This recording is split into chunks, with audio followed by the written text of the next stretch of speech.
Hey guys, Animal TTC here again. With a little something special here. Something I decided to work on a while back, and I've made some pretty good progress. So I think we're at that time where I can kind of show it off and let the world know that I'm doing this. And the story kind of is,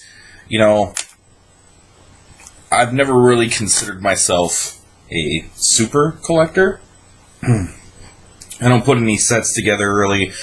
I don't really necessarily go after a particular player ever, or have, a lot of memorabilia of a certain specific person. I just, if it's a Steeler card and I like it, I get it. But I decided I kind of wanted to go after just a specific player, and I kind of sat and thought about it, and it just so happened when I was thinking about it, I came across an article about this player, and I read it, and I really was just, I've tried to pick up what I can of this guy whenever I can, and I'm a big fan of, him, or what he had done for the Steelers during those initial 4 Super Bowls, and I don't think he gets as much credit as he deserves. Because Steelers fans know who he is, but not all Steelers fans. And he's considered one of the, if not the all-time best center in history, but it is the position of center, which, until recently, let's be honest, a lot of people didn't pay attention to offensive lines. Yeah, now it's becoming a little bit more important, but I bet there's not a lot of people who can actually list more than maybe 1 or 2 of their offensive linemen. Me, I kind of go after everybody. If you're a key member of that team, I'm going after your stuff. I don't care if it's the cool thing to do, or if I'm going to find like one random autograph out there, because nobody bothers making their cards. Whatever. Anyway, some of you probably already know who I'm talking about, which is the late, great Mike Webster. So, first I went after some autographs, and I already had a couple, and then I went to good old Beckett, and I wanted to see what was, how many autographs he actually had out there, which it wasn't a lot. And I had quite a few of them.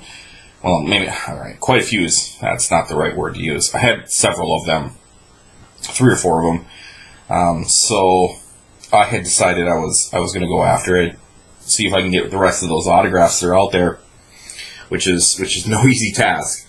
But I'm making really great progress. So first up, we have the Leaf Limited, authentic signature, Leaf Limited cuts, Mike Webster. This one's numbered 6 of 8. I don't know if you can see that there, but it's there. Then some Upper Deck Iconic Cuts. This one's hand numbered 9 of 25. I think this is a newer one. I don't think I've shown that off. Or if I had, I did it recently. A nice National Treasures. This is one of the older ones that I'm not a huge fan of, but this card is actually really nice. The foil is good, and yeah, it just looks spectacular. Paid a little bit more than I wanted to, but when you start going after, somebody like this, you kind of accept that you're going to pay a little more than you want to. I don't even know why I bother showing that. Never shows up. That is 5 of 11. Take my word for it. It is the truth. I would not lie to you. Here's another one I had before. I got it sent in. I did not intend for it to be graded. I just wanted authenticated. But I got graded. But hey, 9's not too bad. Not really sure why I got a 7. I know it kind of looks like maybe the autograph got cut off there. That's not the case. It's just because there's black from the player's lower pant leg there that kind of makes it look like, but it's all on there. So, yeah, why I got a 7, I don't know. But I don't care, because I really just don't put much stock in that whole autograph grading. And I primarily just wanted it to be, sealed up and authenticated. Because, of course, there are people out there who will bust your ass about the fact that, like, oh, yeah, the Upper Deck Legends, autographs, Mike Webster. He never actually turned those into Upper Deck. Blah, blah, blah. He sold them to some guy on a street corner, some such nonsense. And I knew the guy he sold them to, so I can tell you, I actually got that from somebody on eBay. He was trying to, I don't know, take a pot shot at me because he had a card on there. I was interested in it. It was a Mike Webster. And he was asking way too much. And he even had in his description, like, this is the only on-card one out there, blah, blah, blah. And I was kind of like, well, hey, you know, Mike Webster has a couple more autographs out there. And, you know, he's like, yeah, but this is the only one that was ever signed while he was alive. The rest are just crappy cut signatures. And I was kind of like, okay, well, I didn't know when cut signatures were really a bad thing. I mean, of course, we always want, you know, like, living legends to sign the cards in front of them, but sometimes that's not really an option. And yeah, and then he gave me this whole spiel about how he knew the card shop owner that Mike Webster sold these all to, and, you know, blah, blah, blah. And it's like, okay, yeah, I know the whole Upper Deck thing, he didn't turn them in. That is actual truth. But, you know, there's a lot of these out there that are, you know, have been certified by secondary companies. Heck, even Upper Deck recently put them in the College Legends as a buyback. So, I don't know. Either he did get some to him, and they just never got distributed in packs like they were intended to be, and they just had them laying around in the storeroom, or they're comfortable enough with the idea that, yeah, that is actually, you know, like his signature. My guess is he probably signed quite a few of them and before, and they just never got returned to Upper Deck, and, you know, they got, you know, whether it was sold to, like, some random card shop owner or whatever, but, I mean, I think most of us kind of agree that, yeah, you should be cautious when you're buying this card, but don't just right away assume that it's not a, you know, a legit Mike Webster. Anyway, rambling, moving along. It's funny because this was actually the card the guy was selling, not this one, but this actual, like, card, and he was asking for like $200. I didn't even pay for this graded 9.5 $200. And I know there's a couple on eBay right now that are like $200. So, you know, yeah, I do not recommend spending that much. But beautiful card, 9.5 on card autograph. You know, it's got a 10. Kind of hard to see because it's over a black jersey. But it is, you know, you can kind of see with the white and stuff like that. But really nice card. Not numbered. So I got that one. I know I've shown these last two off. You guys have seen these before. The Leaf Cut Signature Edition Sports Icons. Mike Webster 9.5. I think the auto's got a 9, yeah. And then this last one, the Top Sterling 1 of 1, which I did get authenticated. They got it right that time. I didn't get it right at the other time. But, so there's those cards. Then I've got some, I guess you'd say maybe like postcard size ones. The Mike Webster, the Hall of Fame thing there. Really nice card, really nice rendition. It used to be one of my favorite cards of Mike Webster. Now it's actually probably one of my least favorite. And here's why. That interview that I was reading about, or that article I was reading about, one of his sons actually said that he really didn't appreciate how he was oftentimes portrayed. He always kind of wondered why did everyone feel the need to have blood on him and being all scraped up and just looking mangled, I guess he didn't really like that visage of him. I mean, he did have the whole Iron Mike moniker and stuff like that, but I guess he didn't really like that feel, so I mean, if the player didn't really like it, I don't know, I guess that kind of ruins it for me, really. So there's that. And then this one, and this is kind of my new favorite here. Again, that nice kind of artist-style rendering. Great on-card auto. And for the record, this is actually one of the Pro Football Hall of Fame limited edition to 100. These cards were issued when these sets were put together. 100 of each was specifically issued to the Football Hall of Fame and were signed. So that in and of itself is pretty much like the seal of approval, like this is authentic. However, this one is PSA DNA certified as well, which is, it doesn't hurt. And then there was The other subset, there was like 50, I think, yeah, 50 that were issued to the players themselves out there that are, I believe they're stamped or something like that, but 50 went to the players, and they kind of were able to do whatever they wanted to, give it to their friends. A lot of them would donate them back to the Hall of Fame to be sold at the gift shops and stuff like that, apparently.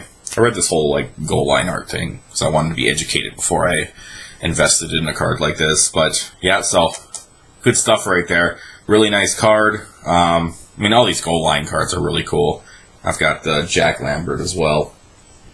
I've actually thought about trying to put a bunch of the Steelers together, because there's a few out there. But, anyway.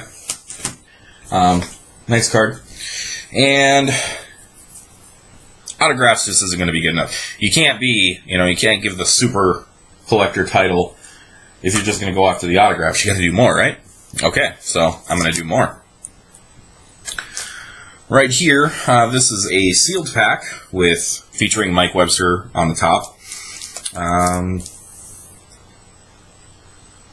keep wanting to think it's 76, but I'm not positive off the top of my head now. No, 83. Not even close. Yeah, go me. Even worse is his rookie card was 1977, so he does not even have a 76 card. Wow. I'm really good on this whole super collector. Great start. Go team. So what I want to do first off is I'm going to go after all of his Topps cards. But just going out and getting his top card isn't going to be enough for me. I got to do more. There's got to be something that's going to make this unique. Something that, like, hey, I put this together, and it didn't cost me $10 to get all his Topps cards. So I started looking for alternatives. Sealed packs being one of them. So here's my first sealed pack there. Pretty cool. And then I've got this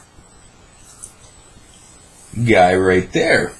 This comes from the Topps Vault. Got the seal there. Also got a little card with it too that authenticates it as well. It actually comes in a pair. So there you go. And I'm not going to massacre what year this is. So there's that. I can look it up here though, because I have all this information on my phone. I compiled this whole fun little thing for myself. That's not it. There we go. 1984. And this is a proof card, which a lot of people make the common mistake that if it's a proof card, it's automatically considered a 1-of-1. Not necessarily. Several proof cards are made during the process. How many of this particular card are probably around there? Not a lot. But I'm not going to say it's a 1-of-1.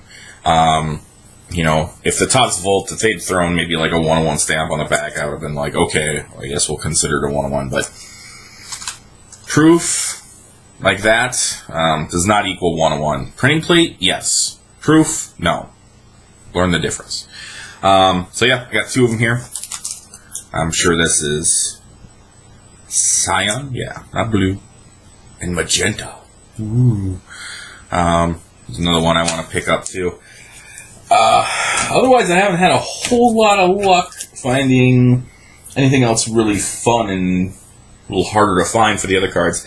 I've actually considered just breaking down and buying all of the remaining ones I have to get just autographed by him and certified PSA DNA. It's like, okay, well, I have all of his Topps cards either sealed, proofed, or signed, which I would think would be pretty impressive.